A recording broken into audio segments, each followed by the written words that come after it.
Hello friends and welcome to the end of July. Today we are wrapping up and reviewing the books that I read this month. We're having a quick look at some of the books that I plan to read in August, and we're going to have a look and check in with some of the goals that I set myself at the beginning of the year, see how I'm going, and maybe adjust those a little bit as needed. Before we dive into the books though, there is something that I wanted to talk to you a little bit about, and that is a video I watched recently by Mike the Snare.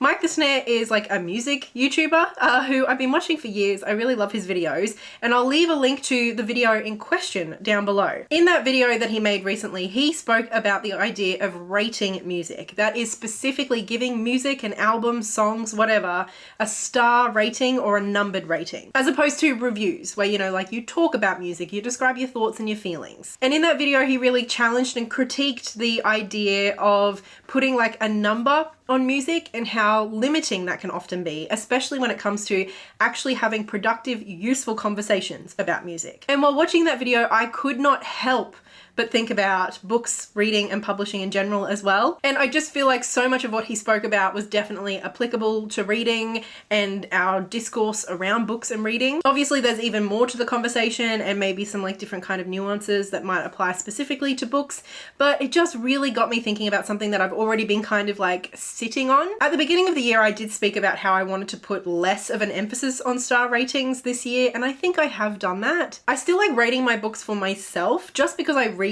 so many books a year usually.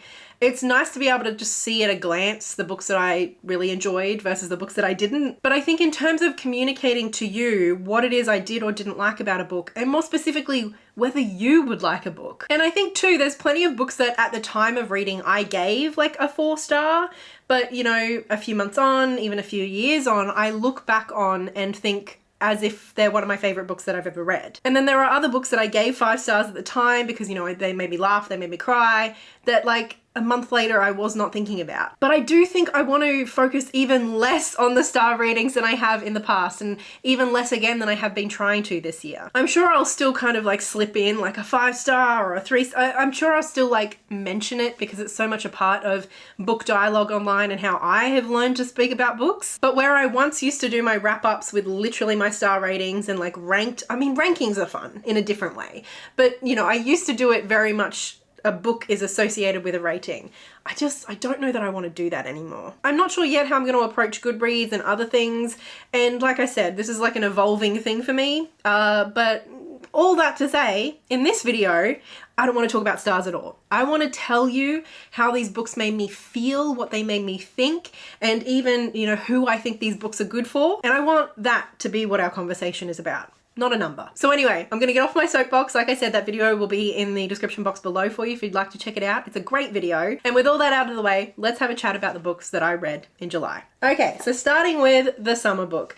This is actually a reread for me, which is very exciting. It's something that I've wanted to do a little bit more of this year. Tove Jansson is the author of The Moomins, which you might know. I have actually only ever read the first one. I never really got into them, but this book was sent to me through the Life's Library a few years ago, and when I read it, I really enjoyed it. This is an adult book, but it is very sweet and childlike in a lot of ways. It's essentially just following a family, primarily a granddaughter and her grandmother, and the little things they get up to on the island that they stay at during the summer. Each chapter almost reads like its own little story, like they're a separate little log of the day and the strange things that they got up to. The grandmother is kind of like grappling with her age and mortality, and she's just very like unsentimental and quite direct in her communication. The granddaughter, I think, is about 6, and so she's a bit bratty, a bit selfish, but also, you know, really in touch with whimsy and awe. And as with all children, some of the things that come out of her mouth are just kind of gorgeous in and of themselves. This is one of those books where not an awful lot happens. It's really just about the characters and the atmosphere. And I think reading this book, I read it like in one evening, primarily because my friend passed away recently, and like we had our last conversation, one of our last conversations was about this book and how we both really enjoyed it.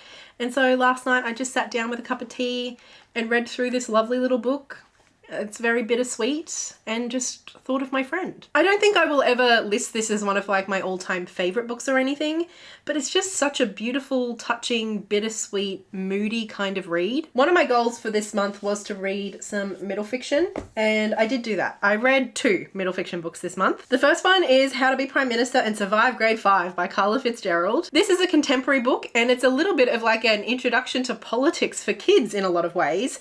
Basically, our main character Harper, she's in grade 5, obviously, but her dad has recently become Prime Minister. Basically, he was like caught on camera, like rescuing a kid and a labradoodle from like a shark or something, and so the whole country just fell in love with him. He was already in politics, but kind of like, you know, he was very much a backbencher before this moment kind of threw him into the limelight. But he's really been struggling with the pressure of becoming Prime Minister. I mean, I would too. And so he kind of like runs off. He pretends he's going to a conference, but he's just disappeared. And Harper, our main character, along with her younger sister, basically like they find his phone and they don't want him to get in trouble. They really believe in their dad. They know that he, you know, got into politics for the right reasons, and they want him to succeed. They just know that he needs to believe in himself. So they figure that with his phone, they're basically going to pretend to be him, govern the country via text message for a week or 2 to give their dad some time to come back home and to realize how great he is. Does that make sense? It's a little bit silly. The setup is a little bit ridiculous, but I quite liked that. And so essentially we get a little bit of an introduction through a very like fun narrative lens of like a very basic understanding, at least, of like how the Australian government works and functions. I have to say though, something I liked even more than like the Prime Minister then pretending to be Prime Minister situation was like there was some like smaller grassroots moments of activism in this book that I thought were incredible, and I honestly think are much more important to teach kids about in many ways. Like the idea that you would wake up and be in control of the country and can make any decision you would want to, and like these kids kind of focus on like children's rights and the climate. Obviously very far-fetched. Whereas Harper, while this is all going on, she finds out that kind of like a reserve that she loves to go to, and a tree in particular that she's fallen in love with, they are being sold off by the state government and it's going to be developed. And so she decides that she's going to like organize a little rally to let the state government know that this part of land, like this green space, is really important to the community and it is valuable the way that it is. And honestly, I just loved that. I thought that was really special and really important and a great message for young people. And honestly, just everybody of any age, let's be real. So the tone here is very much like fun, funny, playful, but it's got some pretty important messages as well. Then the other middle grade that I read, I remember mentioning this at the end of my like last month's reading reset situation because I had started it.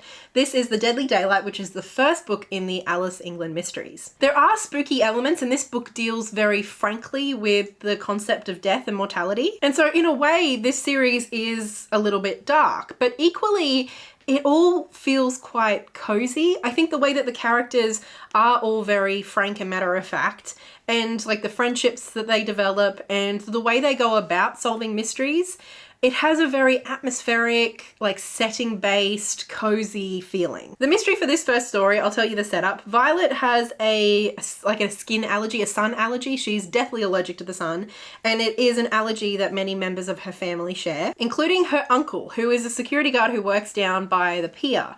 And one night when he's doing his shift, his night shift, he is found dead the next morning. And the police kind of say that it's because, you know, the sun came up and he didn't realize, and so he died from his allergy. But Alice and her friends just aren't quite convinced that a man who has lived his entire life, you know, living carefully and cautiously with his allergy, would just like forget that it was sunrise. And watching them piece the puzzle pieces together is just, honestly, it's a delight. You really get a good sense of the community that they live in. They like talk to a lot of people in the community. This book also features some great like casual disability rep. Obviously, Violet and her family's sun allergy is quite prevalent in this story in particular. But then also Alice, she has a limp. She kind of like had like an injury at birth that has left her leg got a bit of an injury that sometimes causes her issues. So I just loved that casual representation in this book. This book in particular, although it didn't deal with it explicitly, like it wasn't talking about like disability liberation, you know, in those words, the conversation around Violet's allergy and the way some of her family members have treated her and her brother who have this allergy in order to protect them all of those things are really unpacked in a very powerful and absolutely brilliant way. On top of that, Alice herself does read as neurodivergent coded to me. She's very literal in the way that she looks at the world and the questions that she asks, and sometimes she doesn't quite understand social cues and needs them explained to her. So I absolutely love this series, and this book was wonderful. Oh, but my battery's about to die, so I'm going to switch you up before we talk about the next book. I hope that's okay. I'm just realizing my brush has been sitting here in this background the whole time. Anyway, let's move on. I suppose we can get this one out of the way quickly. I did also read volume 14 of Natsume this month. This is an ongoing series for me. It's manga and I just absolutely love it. Next up, we have a non-fiction. This is The Autists, Women on the Spectrum by Clara Tornvall. This is basically a non-fiction book, part memoir, but also part kind of like an exploration of women's experience with autism, and specifically how women and girls have been like missed in terms of diagnosis. Clara explores some of the reasons why this has happened over time, like why women and girls have just been kind of like omitted from the research and from the conversation. And it also talks through Clara's own experience of going through the process of getting assessed and diagnosed as an adult. There's also quite a lot of conversation about historical figures and writers, for example, who we now look back on and some people think might have been autistic. It was interesting to me as someone who was diagnosed with bipolar, like 10, 12 years ago. I've read a lot of books kind of like this about bipolar, and it was kind of interesting to see some of the same characters, some of the same people from history popping up. Like some of the people that many assume might have had bipolar, also people assume might have been autistic. So I suppose that was interesting for me as a reader, kind of like recognizing that.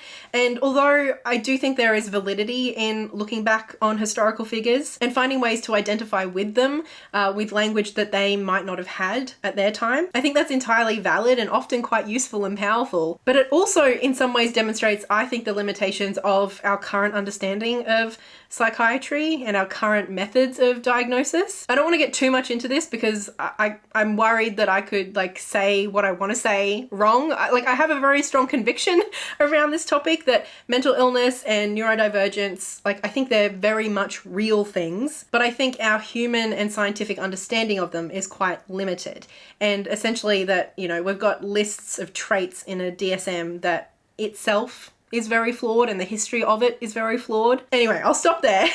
This was a really interesting book. It was very easy to read. It did jump around a little bit in a way that I sometimes did find a little bit jarring. Oh, one thing that I did want to point out too is that this book does use some language that I know a lot of people take issue with. Specifically, the language around high and low functioning. I'm on the side of thinking that language can be quite harmful. This book, she does talk about why she chooses to stick with that language.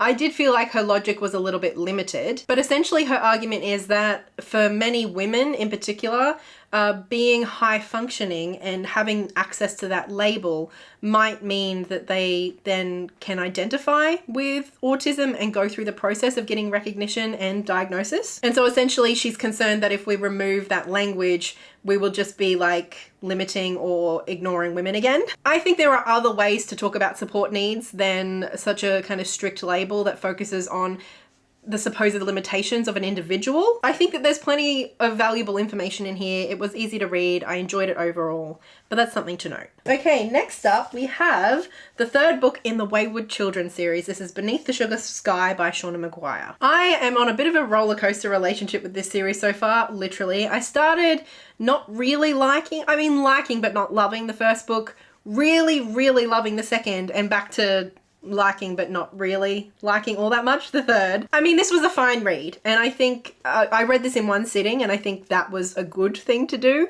I think I probably would have gotten a little bit tired of it had I dragged it out over more than a couple of days. To be fair, it's very short, so it's very easy to read quickly, but it didn't engage me in the way that the second book did. And honestly, a lot of this plot just didn't feel like it had a lot of stakes or like I was invested in the stakes. I don't know how to talk about it without spoiling the first book, because basically we are introduced to a character who we kind of want to bring back from the dead, who died in the first book. And to do so, we kind of go hopping through some different portal realms that the children have been to. And all of that does sound quite exciting in theory, but I don't know, something about this just didn't quite work for me. Even the characters I just didn't find nearly as compelling as the twin sisters in the second book. So I suppose I just wasn't that invested. I just didn't care. I do like the writing itself. It's all kind of straightforward but whimsical at the same time. And even though we're like literally spending half of this book in like Candyland or whatever it's called, it still does feel a little bit sinister. And I like the way that that atmosphere is conveyed. I just didn't like the story and I didn't care for the characters. So I'm a little bit lost and confused about this series and my experience of it.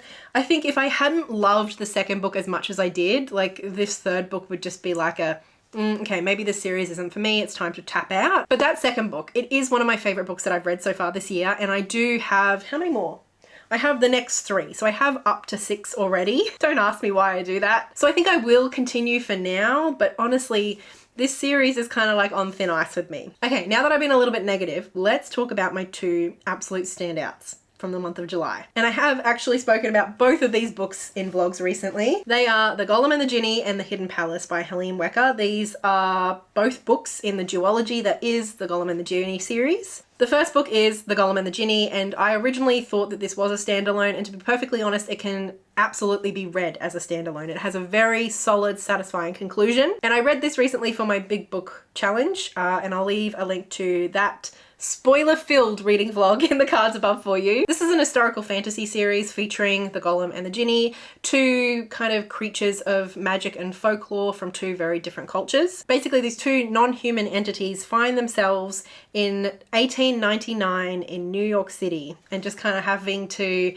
figure out how to fit in to get by and not get discovered. And of course, through a series of circumstances, they do meet in this book, and it's also quite a lot about their friendship and relationship as well. Although there are plenty of things that happen in both of these books, ultimately, I would say the absolute standout from my experience reading both of them are the character work and the atmosphere. I was not reading these books for plot, despite how long they are, but I remained thoroughly engaged by just how beautiful everything was. This is one of those series that kind of look at humanity, mortality, morality through like an alien lens. That's kind of the vibe, but there's also so much culture and history in these books. It's clear that the author did an awful lot of research putting both of these books together, and everything just feels so rich and dynamic. There's a lot of secondary characters who we spend plenty of time with through both books as well. And I mentioned in my reading vlog of this book that it kind of in some ways, sort of, a little bit reminded me of The Starless Sea, just a whole lot better. In terms of beautiful writing and like very atmospheric, kind of like storytelling, kind of like fairy tale vibes, but also in terms of how we have lots of different threads of different characters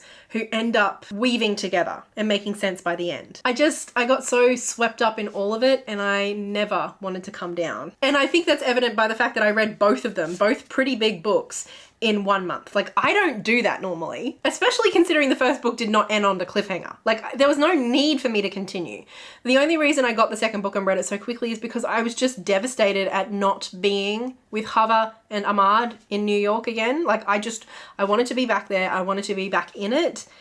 And yeah, I think that's how I felt. Reading these, they were just beautiful to spend time with. There's some really interesting, beautiful themes that are explored through both of these books. I'll link above as well the kind of more casual, less spoilery vlog I did of this second book. And yeah, what more can I say? I absolutely loved both of them. They were like the perfect reads for me this month. And the audiobooks, which are available on Scribd, at least in Australia, they're lovely as well. The narrator is beautiful. Next up, we've got 3 books that I'm not going to talk about a whole lot because I do have a reading vlog coming. Basically, my goal in that vlog was to read 3 books that I DNF'd during my reading slump. 2 of those I have now finished, so I read both of these in the month of July. The Hate Race by Maxine Beneba Clarke is Maxine's memoir. She's one of my favorite Australian or just authors in general. She writes a lot of poetry and essay collections. I've read quite a few of her books and children's books as well. This, as I said, is her memoir, and it was heartbreaking and beautiful and thoroughly Australian and very important. Loved it. Wrong Place, Wrong Time is a time slip mystery that I started reading back in April. It's got a really fun concept. It's very pacey, pulpy, easy to read, and we'll talk more about that in that video when it comes out. And Song of Silver Flame Like Night is a YA fantasy. that I am halfway through. So I'm currently reading. But again, we'll talk more about this when that video comes out, so stay tuned for that. And then finally, a book I started late last night that I will finish this month because I'm filming this on the 28th of July, is another reread. It's A Psalm for the Wild Built by Becky Chambers. This is a lovely little sci-fi novella, very hopeful, optimistic, and just like affirming. Again, another book I've spoken quite a lot about. It was one of my favorite books the year that I read it. I think it was 2021. If I can find a video where I spoke more about it, I'll leave that in the cards for you. I remember this book just kind of really helping me with, like, I don't know, just struggling with concepts around death and mortality. And again, because a friend of mine has recently passed away, I just kind of felt myself wanting to pick this up and have a big cuddle. So that's what I'm doing. And I'll probably finish this tonight or tomorrow.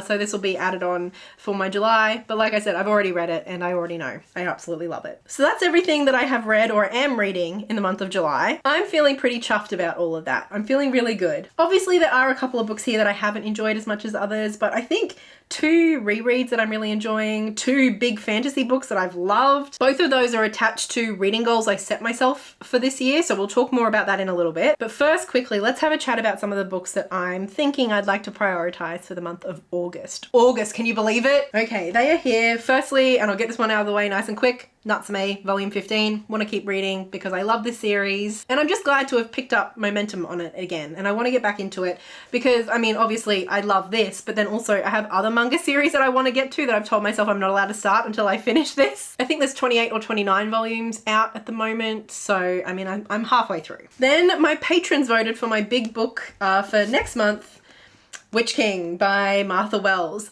This is a little bit of a cheat because it's not a book I own. I got this out from the library and it is only 414 pages, but like it felt so big that I assumed it was bigger when I put it on the poll. But anyway, they voted for it, so I'm gonna read it and I'm gonna make a vlog.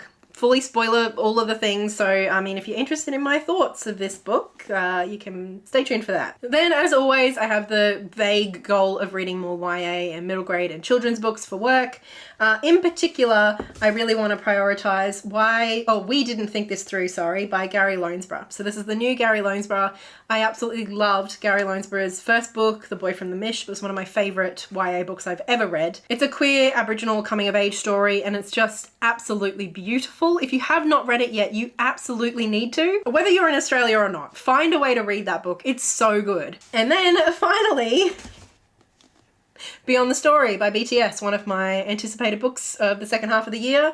I've got my copy. My friend who I sent a second copy to, she has received it. So we're going to start reading it together, hopefully this month. Our idea is to like read a chapter a week together and just like chat about it. So I'm looking forward to that. I think that'll be fun. Oh, it's getting dark in here, isn't it? Anyway, now let's have a chat about some of my goals I set myself for 2023. And I don't know, just have a little bit of a reflection on how I've been going and whether I want to change or amend any of those goals. I'm honestly not sure. I haven't looked at them before this. Let's have a look at some of my goals that I set myself. So I had 5 big reading goals that I put like in my little spreadsheet that I've got. The first was to read 100 books. That felt very like achievable to me, given that I read like 200 books last year. I do still think that's achievable. I think I've read like 56 books so far this year. It's definitely not the easy goal I thought it was at the beginning of the year. But I think I'll probably still get there, you know, and I like having that as a goal for myself. And despite not really reading for a couple of months this year, I am still on track for it. So I think we'll keep it. The next goal was to read 40 books from my owned TBR, so books that I already owned before this year. And that is one of the things that I'm tracking. Every time I read something, I'm kind of putting in my notes whether I already had it on my shelves before this year or where I got it from if I didn't. Oh, okay, and this is looking pretty good. It's looking better than I thought it was going to. 30 books that I've read so far this year, or 47.6% are books that I owned before 2023. And I do want to comment on this graph really quickly. Being a bookseller at an independent bookshop, there's a little chunk here of books that I've gotten from Amazon. To be clear, that includes anything that I've gotten from Kindle or Audible.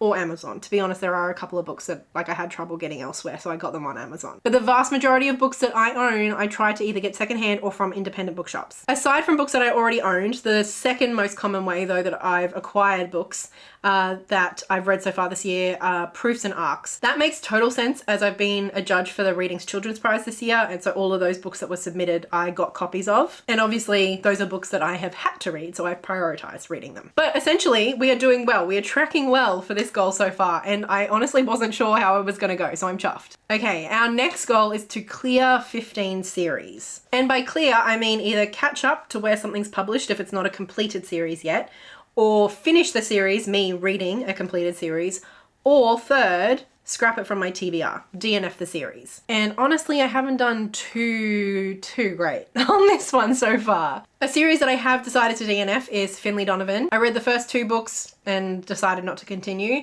That's the same with the Thursday Murder Club. Read the first 2 books, have no desire to keep reading. And again, the same with the Wisteria Society of Lady Scoundrels. I don't know the name of that series, I've forgotten, but I read the first book, really liked it, DNF the second one. So I'm done with that series. I haven't really kept up with this as much as I would like. I suppose we can say I've started and then finished the Golem and the Djinni series. That's a duology. I'll take that. So 4 series. I feel like 15 might have been quite ambitious now that I'm thinking about it. Oh, the Tamir Triad, I did decide that I wasn't going to read, so I suppose we've cleared that. And after all of that, I'm honestly not quite sure how we're doing on that one. It's an ambitious goal, but I'm going to keep it. My 4th goal is to read 40,000 pages. Now, the reason I added this in is to kind of like encourage myself not to just smash out a bunch of novellas. And my kind of secondary goal, a more specific goal, has been to read 10 big books this year. So according to my spreadsheet, I've read 15,135 pages so far this year. So I'm a little bit behind on that. 40,000 might be a little ambitious. And then on that secondary goal of reading 10 big books this year, I've read 4. I've read Priory of the Orange Tree, which was like over 800 pages. So that definitely counts. The Golem and the Djinni was 643 pages. The Winter Garden was 519. And then the Hidden Palace was like 490, I think. And to me, that's a big book, so I'm counting it. I know some people are over 500 pages, but I don't know. I feel like some books within the 400 and 500 page category feel like big books, so I'm taking it. I've read 4 big books this year so far. So I am a little bit behind on my goal of 10, but I'm still going to aim for that 10. I don't know if I'll get to the 40,000 pages, but I'm still going to try. I'm still going to shoot for the 10. Some goals that stretch us can be nice, even if we are perfectionists who get intimidated by that sort of thing. And then goal number 5 was to reread 8 books this year. Rereading is something that I just really haven't allowed myself time and space to do very much the last few years, so it's something I wanted to reintroduce.